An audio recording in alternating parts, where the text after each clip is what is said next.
నమస్కారం. This is స్వీయ. ఈరోజు మనతో పాటు స్టూడియోలో ఉన్నారు doctor Aditya Goparaju, spinal surgeon from Virinchi hospitals. నమస్కారం డాక్టర్. నమస్తే అండి. Doctor, complete and incomplete spinal cord injury అంటే ఏంటి doctor? So, spinal cord injury అయినప్పుడు స్పైనల్ కార్డ్ అంటే నరాలు. బ్రెయిన్ నుంచి కిందకొచ్చే నర్వ్స్ కాబట్టి, దానికి ఏ మేరకు ఇంజరీ జరిగింది అనే దాన్ని బట్టి కంప్లీటా, ఇన్‌కంప్లీటా అని చెప్తాం. ఓకే. సో, కంప్లీట్ అనేది ఒక అబ్సల్యూట్ టర్మ్ అండి. సో, ఇందులో ఎక్కడైతే ఇంజరీ జరిగిందో, మెడ దగ్గర అయితే మెడ నుంచి కింద వరకు, మన వీపు దగ్గర లేదా నడుము దగ్గర అయితే అక్కడి నుంచి కింద వరకు, ఆ కింద ఉన్న నరాలన్నీ కూడా పూర్తిగా పనిచేయడం ఆపేస్తాయి. అంటే ఓకే. కాళ్ళల్లో మూమెంట్స్ ఉండవు. అంటే ఏమాత్రము నర్వ్స్ నుంచి సిగ్నల్ కొద్దిగా కూడా కిందకి వెళ్ళట్లేదు. ఓకే. అదేవిధంగా సెన్సేషన్స్, ముట్టుకున్న, గిల్లిన, ఇచ్చిన పెయిన్ కానీ, స్పర్శ కానీ ఏమాత్రం సెన్సేషన్స్ అనేవి తెలియవు. దీంతో పాటుగా యూరిన్ అండ్ టోటల్ మోషన్, బాడీకి సెన్సేషన్ తెలీదా డాక్టర్? అది ఎక్కడైతే ఇంజరీ అయిందో ఆ లెవెల్ని బట్టండి. ఇప్పుడు మెడ ఓకే. దగ్గర ఓకే. అనుకోండి, సో C5, C6 అనుకోండి. సో C6 కింద నుంచి ఉండేవి, అంటే ఈ చేతులు ఈ కింద నుంచి మనకి ఛాతీ నుంచి మొత్తం అంతా కూడా సెన్సేషన్ అనేది ఉండదు. సో అలాగే మన దగ్గర థొరాసిక్ లెవెల్, అంటే ఈ మధ్యలో ఛాతీ దగ్గర ఫ్రాక్చర్ అయింది అనుకోండి, ఆ కింద నుంచి మనకి అబ్డోమెన్, కాళ్ళు, వీటన్నిటిలో కూడా సెన్సేషన్స్ అనేవి ఓకే. ఉండకపోతే, ఓకే. పూర్తిగా సెన్సేషన్స్ ఉండవు, ఏమాత్రం మూమెంట్ కూడా ఉండవు. దాంతో పాటుగా చాలా ముఖ్యమైనది ఏంటంటే యూరిన్ ఇంకా మోషన్ మీద కంట్రోల్ ఉండదు, దాని సెన్సేషన్ కూడా తెలియదు. సో ఇది చాలా ఇంపార్టెంట్ కాంపోనెంట్ అన్నమాట కంప్లీట్ ఇంజరీ అని చెప్పడానికి. సో స్పర్శ అనేది పూర్తిగా తెలియకూడదు, మూమెంట్స్ అనేవి కంప్లీట్గా జీరో అయిపోవాలి, దాంతోపాటు యూరిన్ మోషన్ యొక్క సెన్సేషన్ తెలియకూడదు, కంట్రోల్ కూడా పోవడం. దీన్ని కంప్లీట్ స్పైనల్ కార్డ్ ఇంజరీ అంటాం. ఇది కాకుండా వీటిలో ఏది ఒకటి కొద్దిగా ప్రిజర్వ్ అయినా కూడా దాన్ని ఇన్కంప్లీట్ స్పైనల్ కార్డ్ ఇంజరీ అంటాం.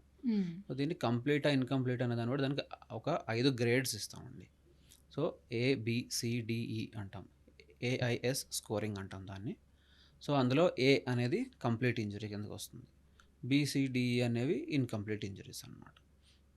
కానీ ఇన్కంప్లీట్ ఇంజరీస్లో కూడా కొంతమందిలో సెన్సేషన్ మాత్రమే ప్రిజర్వ్ అయి ఉండొచ్చు, మూమెంట్స్ ఏం లేకపోయినా కొద్దిగా మనం ముట్టుకుంటే టచ్ సెన్సేషన్ కానీ పెయిన్ కానీ తెలియచ్చు, అదొకటి ఉంటుంది. కొంతమందిలో చాలా కొద్దిగా కాళ్ళలో కానీ చేతుల్లో కానీ మూమెంట్ ప్రిజర్వ్ అయినా అది వాళ్ళకు ఉపయోగకరంగా లేకపోవచ్చు. అంటే మన చెయ్యి పైకి లిఫ్ట్ చేసి ఏదైనా పని చేయడానికి కానీ, నడవడానికి కానీ పని చేయలేనంత తక్కువ మూమెంట్స్ ఉంటే అది ఒక గ్రేడ్. కొంతవరకు లేచి నిలబడగలరు, యాంటీ గ్రావిటీ అంటాం. అంటే మనం లేచి నిలబడాలంటే భూమి యొక్క గ్రావిటీకి అగెన్స్ట్గా మన శరీరం పనిచేసి నిలబడాలి. సో అట్లీస్ట్ ఆ మాత్రం పవర్ ఉంటే ఇంకొక గ్రేడ్. సో ఈ ఇన్కంప్లీట్ స్పైనల్ కార్డ్ ఇంజరీ అనేది కొంతవరకు బెటర్ అండి కంప్లీట్ ఇంజరీ కంటే. ఎందుకంటే ఈ కంప్లీట్ ఇంజరీ ఉన్న వాళ్ళకి రికవరీ, అంటే ఉన్న జీరో నుంచి మళ్ళీ వాళ్ళకి ఉపయోగపడేంత పవర్ రావడం అనేది చాలా తక్కువ ఛాన్సెస్ ఉంటాయి, అన్ఫార్చునేట్లీ. కాదు డాక్టర్, ఇలాంటి క్రిటికల్ కేసెస్ మీరు ఎలా డీల్ చేస్తారు? సో దీనికి ఏంటంటే ఇది మల్టీ డిసిప్లినరీ మేనేజ్మెంట్ ఉండాలండి ఖచ్చితంగా. ఎందుకంటే ఇలాంటి కేసెస్లో ఫస్ట్ థింగ్, స్పైన్ సర్జన్ అనేది పేషెంట్ కౌన్సిలింగ్ నుంచి సర్జరీ వరకు చాలా క్లియర్గా, కేర్ఫుల్గా చేయాలండి. అంటే పేషెంట్స్ యొక్క ఎక్స్పెక్టేషన్ ఏంటి. సో అప్పటికైతే పేషెంట్కి కాళ్ళు చేతులతో మూమెంట్ లేదు, కానీ సర్జరీ చేస్తే వస్తుందా, వస్తే ఎంతవరకు ఛాన్సెస్ ఉన్నాయి అనేది పేషెంట్కి క్లియర్గా ఎక్స్ప్లెయిన్ చేయడం. దాని తర్వాత సర్జరీ.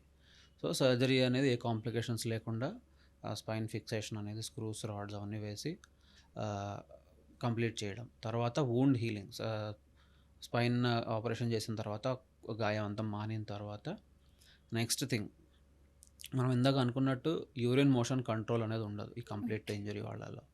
సో దాని మేనేజ్మెంట్ చాలా చాలా ఇంపార్టెంట్. ఎందుకంటే యూరిన్ కోసం చాలామంది ఏంటంటే పైప్ వేస్లో వదిలేస్తుంటారు, అదేంటంటే ఇన్ఫెక్షన్కి చాలా పెద్ద రీజన్ అండి. సో యూరిన్ ఇన్ఫెక్షన్ వస్తే బ్లడ్లో అంతా కూడా ఇన్ఫెక్షన్ వస్తే చాలా ప్రమాదం. సో దాన్ని ఎలా మేనేజ్ చేసుకోవాలి, బవల్స్ని ఎలా మేనేజ్ చేసుకోవాలి, దాంతోపాటు మొబిలిటీ, వాళ్ళకి మొబిలిటీ ఉండదు కాబట్టి కాళ్ళతో కాకుండా వేరే విధంగా ఎలా మూవ్ అవ్వచ్చు. So for example wheel chairs, అంటే వీల్ చైర్స్ రకరకాలు ఉంటాయి. మాన్యువల్ వీల్ చైర్స్ ఉంటాయి, అంటే వాళ్ళే చేతులతో పుష్ చేసుకునేవి, లేదా మోటరైజ్డ్ వీల్ చైర్స్ ఉంటాయి, అంటే ఎలక్ట్రికల్ పవర్ తోటి ఉండే వీల్ చైర్స్ ఉంటాయి. సో వీటి కోసం ఆర్థోటిస్ట్స్ ఉంటారు. అంటే వాళ్ళేంటంటే ఇలాంటి డివైసెస్ అన్నీ తయారు చేయడం. సో, వాళ్ళు గూడా మనకి హెల్ప్ చేయాలి. దాంతో పాటు ఫిజియోథెరపిస్ట్ అండ్ ఆక్యుపేషనల్ థెరపిస్ట్ ఉంటారు. వాళ్ళేంటంటే ఇప్పుడు లెగ్స్ అనేవి నార్మల్‌గా పనిచేయట్లేదు. సో, చేతుల మీద ఎక్కువ డిపెండ్ అవ్వాల్సొస్తుంది ఆ పేషెంట్స్. సో, చేతుల్ని ఇంకా ఎక్కువ బలంగా ఎలా చేయాలి? మనకున్న ఎన్విరాన్మెంట్‌ని, వాళ్ళ ఇంట్లో ఉండే వస్తువుల్ని వీల్ చైర్‌కి అనుగుణంగా ఎలా మార్చుకోవాలి? ఇవన్నీ ఫిజియోథెరపిస్ట్ అండ్ ఆక్యుపేషనల్ థెరపిస్ట్ చెప్తారు.